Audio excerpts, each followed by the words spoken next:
तुम पहले से डरे हुए हो और उसके बाद तुम अपने दोस्त को फोन करते हो और पूछते हो कि तेरी कितनी पढ़ाई होगी, और तुम्हारे दोस्त बोलते हैं कि मैं तो 10 घंटे पढ़ रहा हूँ, 12 घंटे पढ़ रहा हूँ, 13 घंटे पढ़ रहा हूँ, जिससे कि तुम्हें और डर लगने लगता है। तुम्हें यह लगने लगता है कि सच में तुम एग्जाम के अंदर अच्छा स्कोर करके आ भी पाओगे या नहीं आ पाओगे।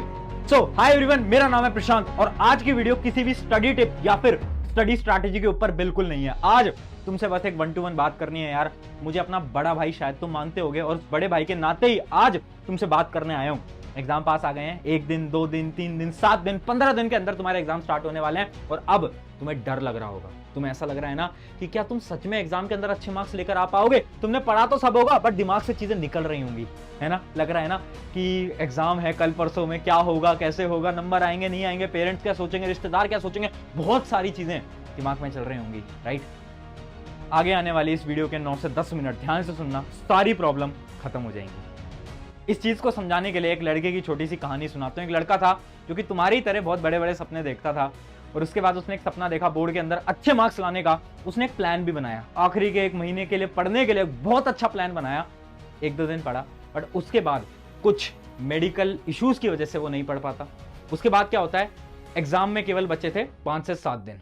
अब उसके पास 2 रास्ते थे, या तो वो गिव अप कर दे या तो वो मान ले कि ठीक है यार मेरी हेल्थ खराब थी, बहुत सारे रीजंस थे जिसकी वजह से मैं नहीं पढ़ पाया, या फिर उसके पास दूसरा रीजन था कि हर किसी को गलत प्रूव करके दिखाए और अपना बेस्ट लगा दे जितना भी टाइम बचा है, चाहे उसके अंदर उसके अच्छे परसेंटेज आए ना आए फर्क नहीं पड़ता, बट एटलीस्ट अपना बेस्ट लगा दे। उस लड़के ने क्या करा, उस लड़के ने दूसरा रास्ता चूज करा। उसने गिव अप नहीं करा, उसने अपना बेस्ट लगाया अगले आने वाले 5 से 7 दिन के अंदर और बोर्ड एग्जाम के अंदर अच्छी परसेंटेज भी वो लड़का लेकर आया। ये कहानी मेरी खुद की है, आपके अपने प्रशांत भैया की।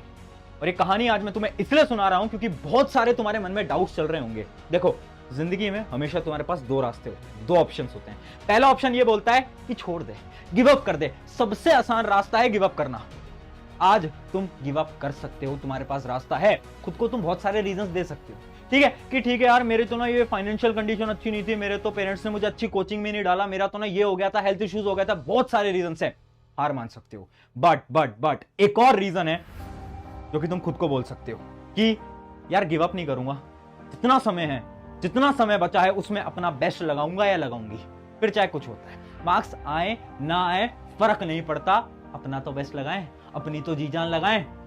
कौन सा रास्ता चूज करना चाहते हो, डिसीजन तुम्हारा है यार। मुझे पता है एग्जाम बहुत पास है और तुम्हें लग रहा होगा कुछ नहीं हो सकता, बट मैं फिर से बोल रहा हूं बहुत कुछ हो सकता है। जितना समय बचा है उसमें बहुत कुछ किया जा सकता है। तुम्हें बस मेहनत करनी पड़ेगी, चाहे 1 दिन है 2 दिन है फर्क नहीं पड़ता, मेहनत करनी पड़ेगी। बट बहुत सारे स्टूडेंट्स पूछते हैं कि भैया बट हमें ना डर लग रहा है। तो मैं पूछता हूं किस बात का डर, रिजल्ट का डर। रिजल्ट का डर लग रहा है ना, रिजल्ट कैसा आएगा, क्या होगा क्या नहीं होगा। मेरे दोस्त एक बात बताओ, तुम्हारे पेरेंट्स आज के समय पर महीने के कितने भी पैसे कमाते हो, चाहे 10,000 20,000 1 लाख 2 लाख 5 लाख 10 लाख जितने भी कमाते हो, बट जिस दिन तुम खुद की मेहनत से 500 रुपए भी कमाओगे ना, उसकी वैल्यू तुम्हारे लिए बहुत ज्यादा होगी या नहीं होगी। खुद की मेहनत की 500 रुपए कितने ज्यादा वैल्यूबल होंगे ना तुम्हारे लिए। सिमिलरली ये जो रिजल्ट है ना, ये तुम्हारी खुद की मेहनत का है यार, ये तुम अपनी मेहनत से अपनी पढ़ाई से लेकर आने वाले हो, तो डर किस बात का यार, खुद का रिजल्ट है ना। अब बहुत स्टूडेंट्स ये भी पूछेंगे कि भैया हमारा तो ना पढ़ने का मन ही नहीं करता, बहुत मेरे दोस्त हैं वो तो बहुत पढ़ लेते हैं, वो ये कर लेता है वो ये कर लेता है। मेरे दोस्त, तुम्हारा पढ़ने का मन नहीं करता ना, ये तो बहुत अच्छी बात है। एक बात समझा, जिसका पढ़ने का मन कर रहा है वो क्या कर रहा है, वो पढ़ाई कर रहा है और वो क्लास के अंदर टॉप कर दे रहा है। कोई अलग चीज नहीं है, कोई नई बात नहीं है, बहुत आसान है। बट एक वो स्टूडेंट जिसका पढ़ने का मन नहीं कर रहा बट फिर भी वो अपने मन के खिलाफ जाकर, माइंड के खिलाफ जाकर पढ़ाई करता है और मार्क्स ज्यादा अच्छे नहीं भी लेके आता, बट एटलीस्ट वो पढ़ाई करता है और मेहनत लगाता है। अगर तुम इतना भी कर लेते हो ना, इसका मतलब क्या है, तुम हो रियल टॉपर। रियल टॉपर वो नहीं है जिसका पढ़ने में मन कर रहा है, वो पढ़ाई करे जा रहा है करे जा रहा है करे जा रहा है, अरे 98 99 लेकर आ जाता है, वो टॉपर नहीं है। रियल टॉपर तुम बन सकते हो। कैसे? तुम्हारा पढ़ने का मन नहीं करता, मन को मनाओ, मन के खिलाफ जाओ और बोलो यार नहीं यार, 1 से 2 दिन 3 दिन 4 दिन 5 दिन है, पढ़ना है, करना है, मेहनत लगानी है, मन के खिलाफ जाओ। जिस दिन तुमने इस मन को कंट्रोल कर लिया उस दिन तुम रियल टॉपर बन जाओगे। फिर चाहे तुम्हारे मार्क्स 70 रह जाएं, 80 रह जाएं, 50 रह जाएं, फर्क नहीं पड़ता, बट असली टॉपर तुम बन जाओगे जिस दिन तुमने इसको कंट्रोल कर लिया। तो सारी कहानी यहां से चलती है। और यार तुम अपने पेरेंट्स से क्यों इतना डरते हो, भैया पेरेंट्स क्या सोचेंगे, भैया क्या होगा, अगर भैया रिजल्ट नहीं आया तो पेरेंट्स रिश्तेदार सब डिसअपॉइंटेड हो जाएंगे। मेरा एक सवाल है, रिजल्ट किसका है, उनका है तुम्हारा? तुम्हारा? तो तुम्हें इतना ज्यादा फर्क क्यों पड़ रहा है? भैया क्योंकि पेरेंट्स ना बहुत डांटेंगे, उनकी बहुत ज्यादा एक्सपेक्टेशंस हैं। मेरे दोस्त, तुम्हारी पेरेंट्स की पता है क्या एक्सपेक्टेशन है? कि तुम जिंदगी में मेहनत करना सीख लो, मेहनत करना सीख लो। आज के समय पर अगर मैं याद करूंगा अपने बोर्ड्स के दिन, तो उस समय पर मुझे बड़ा ही टेंशन होती थी, बट आज मैं देखकर हंसता हूं, क्योंकि उस समय से मैंने मेहनत करना सीखा। टेंशन बहुत हुई, बट वो जो फेज होता है ना, ये आखिरी के जो एग्जाम का टाइम होता है, इससे मैंने मेहनत करना सीखा। और जो तुम्हारे पेरेंट्स है वो कुछ ज्यादा नहीं चाहते, वो बस इतना चाहते हैं कि तुम मेहनत करना सीख जाओ, फिर चाहे तुम्हारे नंबर कम रह जाएं। मैं गारंटेड बोल रहा हूं, आज तुम्हें चीज समझ नहीं आएगी, आज से 3-4 साल बाद तुम बोलोगे बात तो एकदम सच थी। ये हो गई इंपॉर्टेंट चीज। अब ध्यान से सुनना, आखिरी का टाइम है, शायद 1 दिन 2 दिन तुम्हारे एग्जाम ऑलमोस्ट स्टार्ट होने वाले हैं।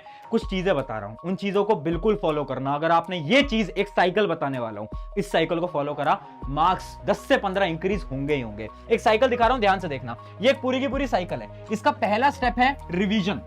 देखो आखिरी का टाइम है, एक काम करना है, रिवीजन। नया टॉपिक मत उठाओ।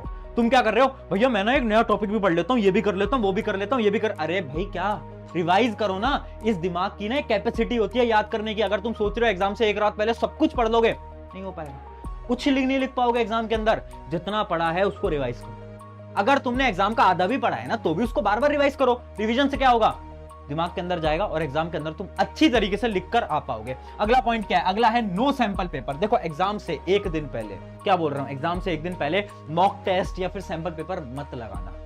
पता है क्यों? क्योंकि होता क्या है, इमेजिन करो तुमने एक सैंपल पेपर लगाया और वो थोड़ा टफ सैंपल पेपर था। अब होगा क्या कि तुम्हारा जो कॉन्फिडेंस है वो एकदम डाउन आ जाएगा। और देखो कोई भी एग्जाम है ना, वो एग्जाम होते हैं कॉन्फिडेंस के लिए। अगर एक स्टूडेंट बिना कॉन्फिडेंस के एग्जाम देने जाएगा, उसके 5-10 नंबर कम आएंगे। और अगर एक स्टूडेंट जो कि कम पढ़ के जा रहा है बट कॉन्फिडेंस के साथ एग्जाम में जाएगा, उसके 5 से 10 नंबर इंक्रीज होंगे ही होंगे। ये बहुत बड़ी सच्चाई है। तो करना क्या है? सैंपल पेपर आखिरी के 1 दिन में मत लगाओ। क्या होगा? सैंपल पेपर टफ आया, कॉन्फिडेंस गिरा, एग्जाम खराब। सिंपल सी चीज है। अगला पॉइंट, दोस्त से बिल्कुल बात नहीं करनी। मेरे दोस्त एग्जाम से 1 दिन पहले दोस्त फोन मिलाएंगे, पूछेंगे कितना हो गया तेरा, क्या हुआ, क्या चल रहा है यार, क्या कर रही है, क्या कर रहा है। मत उठाओ फोन। क्या बोल रहा हूं मैं? मत उठाओ फोन। भैया दोस्ती का क्या होगा? एग्जाम के बाद बनाएंगे दोस्ती, अभी नहीं। मत उठाना फोन, क्योंकि वो बोलेंगे यार मैंने तो ये चैप्टर भी करा है, ये क्वेश्चन भी करा है, और उससे भी तुम्हारा कॉन्फिडेंस डाउन हो जाएगा। कॉन्फिडेंस का गेम है सारा, याद रखना। अगला पॉइंट क्या है? अगला पॉइंट है स्टे अवे फ्रॉम फोन। इस समय पर अपने मोबाइल फोन से 1 दिन के लिए, 2 दिन के लिए थोड़ी दूरी बना लो यार, ठीक है? अब स्टूडेंट्स क्या करते हैं? रिफ्रेश होने के लिए इंस्टा रील चलाते हैं। क्या कर रहे हो यार? उससे तुम्हारा दिमाग और कंज्यूम हो रहा है। वो जो इंस्टा यूट्यूब शॉर्ट्स पे तुम गाने सुनते रहते हो ना, एग्जाम के अंदर भी वही गाने बजने वाले हैं, ठीक है? तो इसलिए फोन से थोड़ा दूर हो जाओ। अगला स्टेप क्या है? अगला स्टेप है हमारा recall all in morning. Morning के अंदर सब कुछ हमें रिकॉल करना है। देखो ध्यान से सुनो, जो आपका एग्जाम से 1 दिन पहले का टाइम होता है ना, जब एग्जाम की जो सुबह होती है बेसिकली, उस सुबह में आपको सारी चीजें रिकॉल करनी होती है। मैं बोल रहा हूं फास्ट रिवीजन जिसको हम बोलते हैं। 1 से 2 घंटे के अंदर पूरे के पूरे सब्जेक्ट को आपको फटाफट रिवाइज करना होता है। ये बहुत इंपॉर्टेंट टेक्निक है। एग्जाम से की जो सुबह होती है ना, अगर आपने कर लिया, एग्जाम बहुत अच्छा जाएगा। एक बार ट्राई करके देखना। और लास्ट हमारा पॉइंट है गुड स्लीप।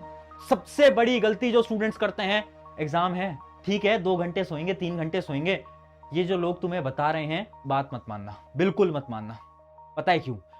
ब्रेन थोड़ा अगर तुम स्टडी करोगे, तुम समझोगे कि जो आपकी मेमोरी है ना, वो स्लीप से बनती है। अगर तुम सोओगे नहीं, मेमोरी बनेगी नहीं। मेमोरी नहीं बनेगी, एग्जाम के अंदर क्या लिख के आओगे? 7 से 8 घंटे एग्जाम से पहले सोना ही सोना है। ये पूरी की पूरी साइकिल है। अगर इस साइकिल के बाद भी तुम्हारे एग्जाम अच्छे नहीं जाते, एक लाइन बता रहा हूं। लाइन क्या है?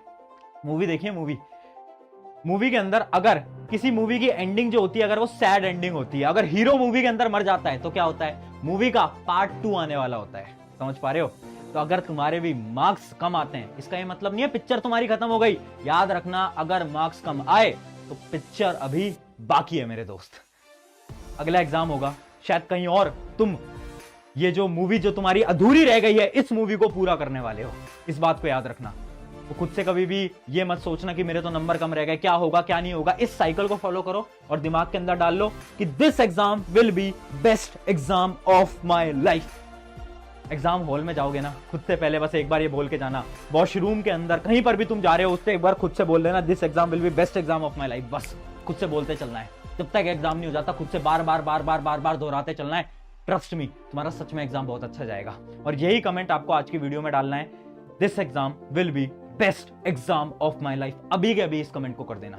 शुक्रिया एवरीवन, मेरा नाम है प्रशांत। आई होप कुछ आपको सीखने को मिला होगा and all the best for your exams. I hope तुम सबके सब एग्जाम के अंदर फोड़ के आने वाले हो। Take care.